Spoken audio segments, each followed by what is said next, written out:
Então vamos aí à nossa quarta semana, né, do PET 3, é o terceiro bimestre. Essa aula é a carga horária complementar do primeiro ano, né, a aula de história do primeiro ano. Sou o professor Beto e nós temos o tema diferentes fontes historiográficas, né, sobre a escravidão no Brasil. Apesar do tema ser esse, né, já foi bem explicado lá no nosso PET, eu optei por dar complementar, né, essa aula, né, com a história dos negros, né, na África, na história da África e também um pouco da história aqui da colonização brasileira, tá? Então a gente não vai falar muito a respeito de fontes historiográficas, não, tá? Apesar do tema ser esse da nossa semana. Tá? Nós vamos lá, né? Eu preparei aqui um slide sobre a história cultural dos povos africanos. Tá? Então, vamos ver aí um pouquinho a respeito da cultura africana. A região mais ao norte, né, da África, que a gente conhece por saariana, né? Você já deve ter estudado aí nas aulas de geografia, né? Tem a região saariana, né? A região subsaariana. Tá? A região saariana está ali também, né? Tem o deserto do Saara, né? Por isso ela é chamada de saariana. Sofreu grande influência dos povos, né, fenícios, dos povos turcos, árabes, romanos e gregos, né, principalmente por ela estar ali mais próxima ao mar Mediterrâneo, então ela vai sofrer essa influência. Né. Nessa região consolidou-se ao longo do tempo uma intensa rede comercial, tendo como epicentro a cidade histórica de Tombouctou, né, Tombuctu. Isso graças aí, né, o que eu falei, pela proximidade do mar Mediterrâneo, com a proximidade também ali com o Oriente Médio. A porção continental ao sul do deserto do Saara, né, que a gente chama de subsaariana, é composta de diversas origens étnicas, né, destacando-se os bantus, os nagôs, os jejes. Né? Então, nós fizemos aqui uma comparação, né, o norte da África, né, a parte ali que está acima ali, né, do deserto do Saara, né, a região do deserto do Saara também, né, a região saariana, e a região subsaariana, que está abaixo do deserto do Saara. O islamismo, né, é a principal religião, configurando-se como um importante elo cultural desses povos. Tá? Então, a região norte, né, do continente africano, ela recebe, ela sofreu uma influência muito grande, né, da cultura islâmica, né, isso pelos contatos, né, a proximidade, os contatos que ocorriam ali na região, né, através desse intenso comércio. Na música podemos citar instrumentos como o atabaque, o berimbau, o agogô e o afoxé. Né? Então, a África, né, essa região saariana da África, ela vai sofrer essa influência, né, e vai ter também as suas peculiaridades. A base religiosa dessa região era geralmente, né, a parte subsaariana politeísta, sendo muito comum o culto aos orixás. Né? Um outro diferencial dessa região é a metalurgia, também é uma das técnicas dominada há muito tempo, com destaque para a fabricação de armas de caça e de guerra, além de ferramentas para o trabalho. Máscaras traçadas, né, de cordas, trançadas de corda, estatuetas, objetos talhados em madeira, confecção de tecido, são alguns dos exemplos, né, do artesanato, né, da forma com que os africanos, né, demonstravam, né, a sua arte.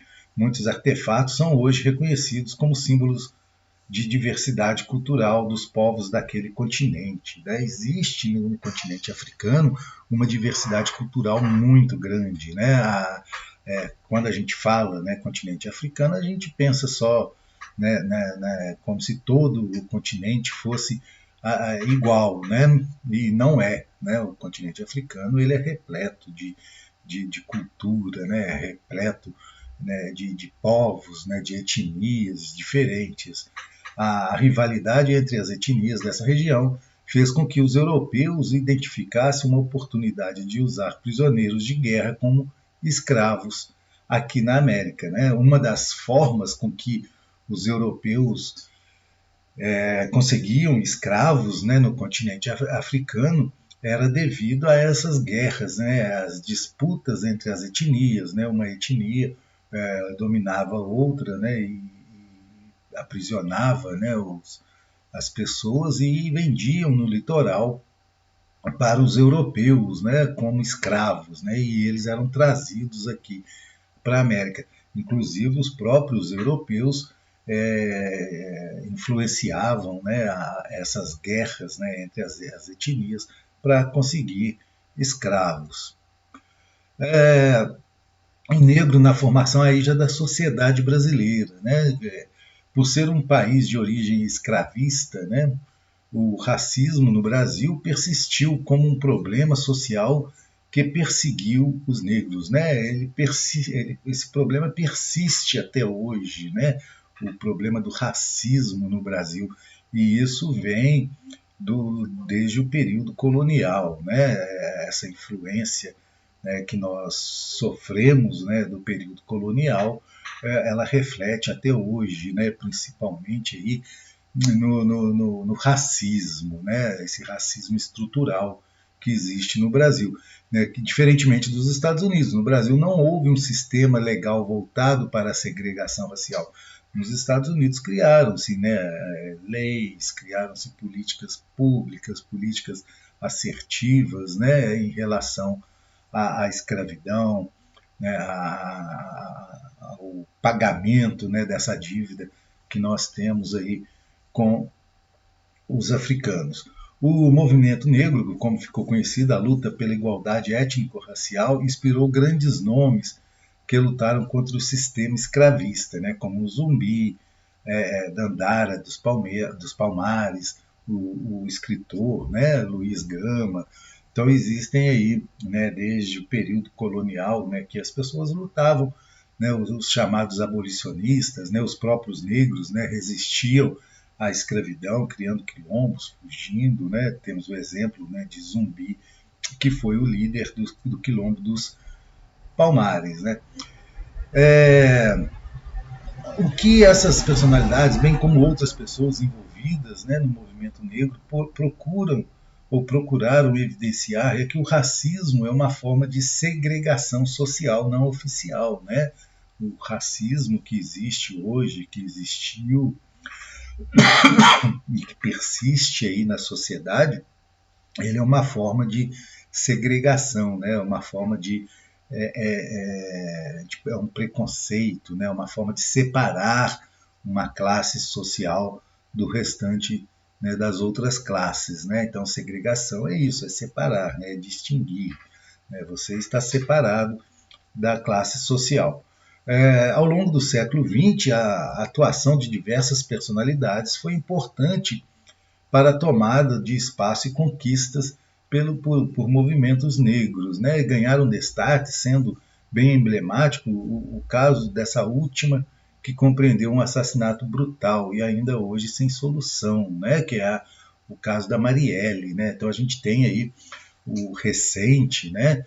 Um caso que de assassinato, né, que envolve negro, racismo, política, né? Então, e até hoje não se tem solução. A gente percebe que existe uma má vontade de solucionar, né, os casos, né? Principalmente aí em relação a Marielle, visto que quando ocorre um caso com um branco, né, um assassinato, alguma outra coisa com um branco famoso, um político, rapidamente se resolve, né? Rapidamente se descobre, né, os assassinos, se descobre o motivo. Mas com a Marielle, por exemplo, né, já temos aí bem mais de um ano, né, bem mais de 2 anos que a Marielle foi assassinada e até hoje não se descobriu, não se solucionou o caso, ou até mesmo solucionou e descobriu-se que envolve pessoas poderosas, né? E essas pessoas não podem aí sofrer, né, a condenação, né, sofrer com a justiça, né, porque eles dominam, né, o cenário político, o cenário econômico nacional. Nomes como Abdias do Nascimento, né, que é um político, a Yaya Lorixá, né, que é uma mãe de santo, a Laudelina de Campos Melo, que é uma empregada doméstica, Milton Santos, geógrafo, a Cambengele Munanga, né, que é professor, de Jamila Ribeiro, socióloga, e a Marielle Franco, que é uma política. Né? São nomes que se destacam, né, no cenário nacional, né, cada um na sua área, né, mas é muito pouco, já que a população brasileira, na sua maior parte, é negra, né, e a participação do negro, né, ela é muito pequena, né, basta a gente olhar nas universidades, na política, né? Se nós formos olhar deputados, por exemplo, nós vamos ver que a representação negra nos deputados é menos de 10% ou pouco mais de 10%, né? E isso demonstra aí que a nossa sociedade ainda é uma sociedade que segrega, né? É uma sociedade racista e preconceituosa. Tá? Então a gente falou um pouquinho aqui, né, sobre a luta dos negros no Brasil, né, pela os movimentos negros, o movimento negro, né, que busca aí uma maior participação em todos os setores da sociedade, né, e também vimos que existe aí uma segregação, né, que ainda o Brasil é um país racista, né, um país preconceituoso, e que nós devemos lutar, né, para que isso acabe. A nossa aulinha hoje foi bem rápida, né? Então eu vou pedir para vocês aí se inscreverem aí no canal, né, Recorte Histórico lá no YouTube, e também, se vocês quiserem, seguir a gente lá no @_histórico no Instagram. Um abraço a todos, né? Até a nossa próxima aula.